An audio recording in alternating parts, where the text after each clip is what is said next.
Hey, what's going on everybody? It's Jay, and in this video, I'm gonna do a quick update on how my Amazon journey is going so far. Coming up.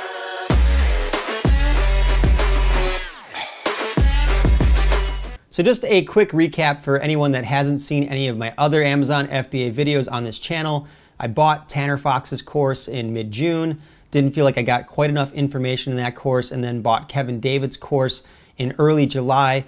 And since that time, I launched my first Amazon product on August 15th of this year. And with that product, one of the interesting things about my very first product is it didn't meet any of the FBA requirements from either of the courses that I took, meaning there weren't 7 to 10 sellers selling that particular item that were making 300 or more sales a month. There was really about 3 people making a little over 300 sales per month, and the profit margin on the product itself was also really low. So instead of a $10 per sale profit, what I was looking at was probably something more in the $4 to $6 range per sale. But what I did see with this product is that there wasn't a lot of competition. So I figured I could go into that market, do decent, maybe make 200 sales a month or whatever that number may be, and then still make a profit on the product while not investing very much money. So the amount of money that I invested on my very first shipment for 400 units was only $907 shipped to an Amazon warehouse. So I was only paying about $2.25 per box. So that product currently has about a 15 to 20% profit margin after everything is said and done.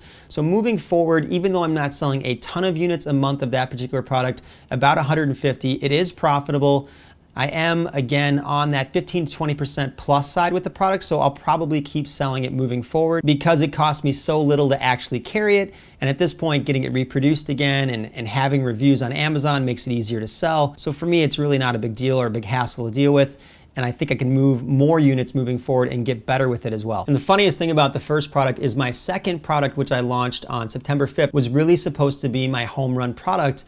And my first product is the one that's sort of keeping that one afloat. So my second product, just to give you an update, I spent about $5,200 on to get 2,500 units manufactured, and I'm selling that in a pack of 5. So I bought 500 times 5 per pack, which comes up to about 2,500 units total, and my total cost was around $5,200 shipped. Unlike my first product, I found that product, the second product, in the traditional way. So I used Jungle Scout to go through their database research tool, found the product like that, started contacting manufacturers, got my per piece price and then my 5-pack price. And at that point, I could see there was only about 3 to 4 really strong sellers of the product, but all of them were moving a ton of units. So after talking to a couple different manufacturers, getting shipping quotes, I decided to move forward on it and decided that I could sell this product pretty easily and invest a lot of money, but also get that money back and then some. Now, the mistake that I made buying that product was I could have probably gotten a cheaper price on it, and I also didn't improve the product in any way. I thought that the version that I was selling, because of the feature or features that it had, would sell over the competition.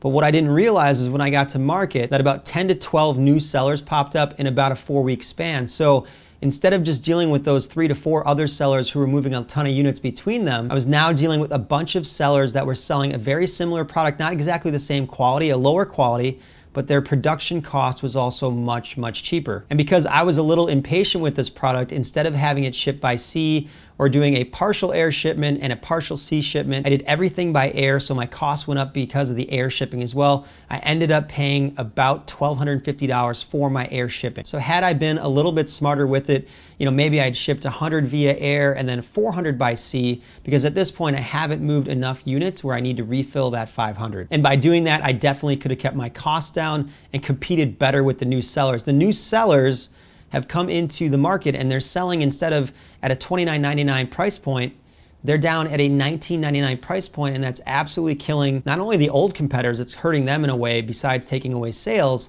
but it's also hurting them on price point. So my original plan was to carry this new product at a $29.99 price point, have some features of my product that were slightly better, but not to drop my price down. Now that all of the new sellers are at $19.99, I've been forced to drop my price down because I wasn't generating sales at $29.99, even with PPC. So now I'm down at a $24.95 price point, which puts my profit margin down in a $5 to $6 per sale range without pay-per-click advertising. So if it wasn't for product number 1 having that 15 to 20% profit margin and having some really good days, product 2 is actually losing money almost every day. So the biggest thing that I learned about product number 2 is never think that you're in a position because you're spending a larger amount of money that other people aren't going to come in and be able to compete with you. It doesn't matter what the price is. Of course, the higher it is, you should have less competition, but I found out the hard way that I still have plenty of competition. A ton of new people jumped in, slashed the prices down because they got a cheaper product, but they're still moving the units.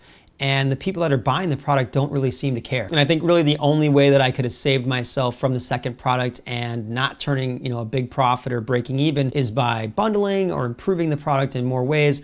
I didn't do that at the time. I had not taken Kevin David's course at the time. I had only taken Tanner Fox's course, and Tanner really didn't get into that stuff when I purchased his course or talk about it. And I do think that's one reason why a lot of people have really struggled going only off that information. So no matter what you're selling, make sure you're prepared for possible price wars. Make sure you're in a position where if you do get in a price war, you can still make money and still be profitable and still come out on top. I didn't put those things in place for myself. So with the second product, I more than likely will abandon it. But the really good news for me is I should be able to recover most of my money for product number 2, especially because product number 1 is making up for it and helping me out. And I'm already looking at products 3 and 4. I have talked to my suppliers at this point and gotten quotes for shipping and the dimensions of the units, how long it will take to actually make them. And I'm really excited because I'm looking at those 3rd and 4th products, and they're much better products. And just by having some friends that are selling on Amazon FBA and seeing some of the things that they're selling, a lot of the products that people are successful in do not meet the requirements of some of these courses that you're gonna hear about as far as 300 sales a month, low competition, blah, blah, blah, blah, blah. Some of those things aren't factors in their success. I saw one person in particular selling a particular product in the pet market that was extremely competitive, but the product had a ton of sales. He was able to get to page 1. He's moving about 500 units a month at a $25 to $30 price point. So he's killing it in what is supposed to be a really bad market to go into with high competition and high demand. He's taken advantage of that high demand. He got very good product photography done with models and different things, and his product's selling really well with a review count between, I think, 20 and 25 actual reviews. So he's moving a ton of units in a super competitive market that wasn't supposed to be something good to go into, but high sales, and he's reaping the rewards from that. Another person I had talked to, she does a great job as well selling. She's absolutely killing it. Again, went into a high demand, high competitive market, separated herself though with the quality of her listing, the quality of her pictures, and is absolutely killing it with sales. So don't just always go by what courses say. You do have to be careful getting into certain markets, but I'm seeing people that are highly successful in particular markets that they weren't supposed to be successful in. I'm successful in one that I wasn't supposed to be successful in. The one I was supposed to have a home run in definitely isn't a home run. So, kind of learn from that a little bit and take some chances based on what you see. And my main goals with products number 3 and 4 are basically to get at least one of them to Amazon before the end of the year. I'm probably gonna go sea shipping on this next shipment to keep my costs down in case price wars do happen. I'm gonna differentiate the product quite a bit more this time. There's gonna be a lot more on that end of it. So I'm really confident going to this next product, how things are gonna turn out, and hopefully it can be a really good replacement for product number 2 moving forward. So what's the biggest thing I've learned from product number 2 at this point? I'd say number 1, stay positive. There are gonna be days you move 1 unit, 2 units, 6 units, whatever that number is, you're not happy because it's not selling as well as you want it to be, but stay positive, because if you get discouraged by the process, it's very easy to just sort of walk away. You learned a ton of skills on how to sell on Amazon FBA, you've paid money for courses, you have the right tools now to learn from your mistakes, move forward with something else that's different, stay positive, and understand that if you just keep pushing forward, you're gonna have success at some point. The key is not to have every single product that you have successful. The chances of that are pretty slim.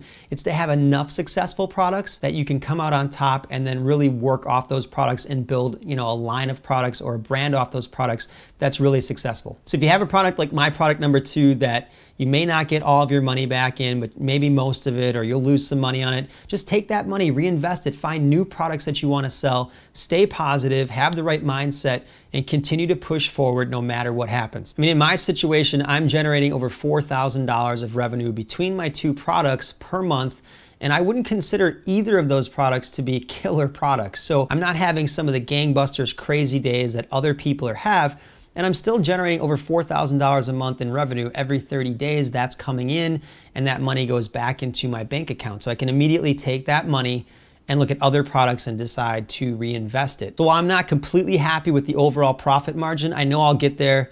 I have the right mindset. I'm continuing to look for other products and have more products on the way.